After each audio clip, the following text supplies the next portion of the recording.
大家好，我是七七。今天我们一起来做一个特别适合夏天吃的小甜点，就是这个奶酪夹心麻薯。今天会做3种口味，其中有2种口味呢算是我的原创吧，就是那种看着平平无奇但又非常上头的新口味，大家也可以试试。更妙的是，大热的天它可以做冰淇淋吃，把冷藏一下就好了，一点都不硬，非常的软糯、浓郁、顺滑，而且还不是刺客版。那就开始吧。先来做麻薯，把牛奶倒入一个大碗中，加入细砂糖，搅匀。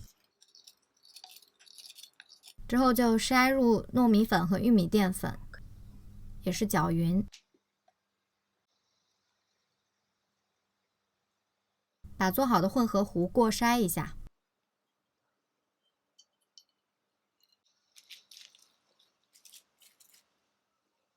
接着就上锅蒸15分钟左右。这个时候我们就来做馅儿，室温软化的奶油奶酪，把它打至顺滑无颗粒。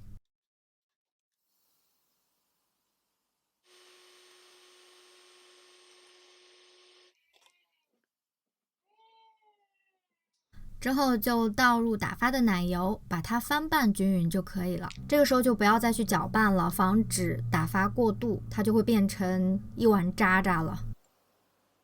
蒸好的麻薯趁热加入黄油，把它拌匀。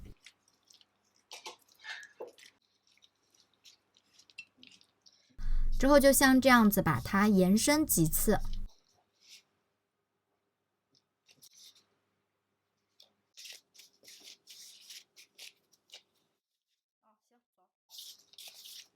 分割成大概30克左右的一个小剂子。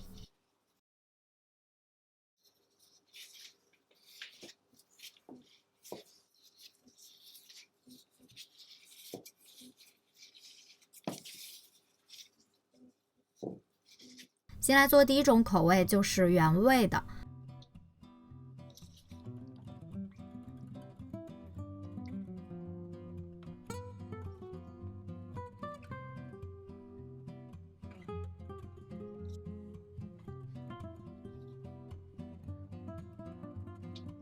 这个皮子的延展性还是不错的，所以边向上提拉，边把馅儿完全的包裹住。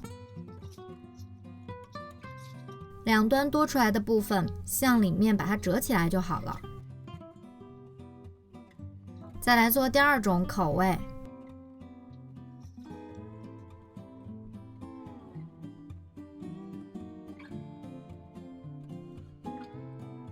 作为一个纯正的蛋卷控，我一定要把蛋卷加进来。宝宝们都有什么好吃的蛋卷推荐吗？也可以弹幕或者是评论给我种种草哈。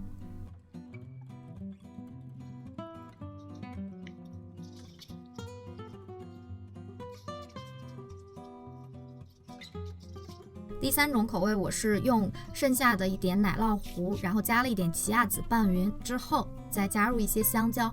这个口味真的是超级的惊艳，反正就是一个特上头的组合，你们试过就知道了。主要就是家里的奇亚籽还有剩，也不想浪费掉，所以就想着法子把它吃掉。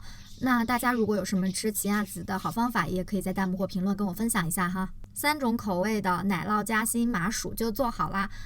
我觉得大家真的可以去试试，反正挺上头的。然后往冰箱里面去冷藏一会儿，那个皮子也不会变得很硬，主要就是这个水量的配比都刚刚好，又可以当冰淇淋来吃，算是今年夏天的一个名不见经传的宝藏小甜点吧，大家都可以去试试。那我们就下期见吧，拜拜。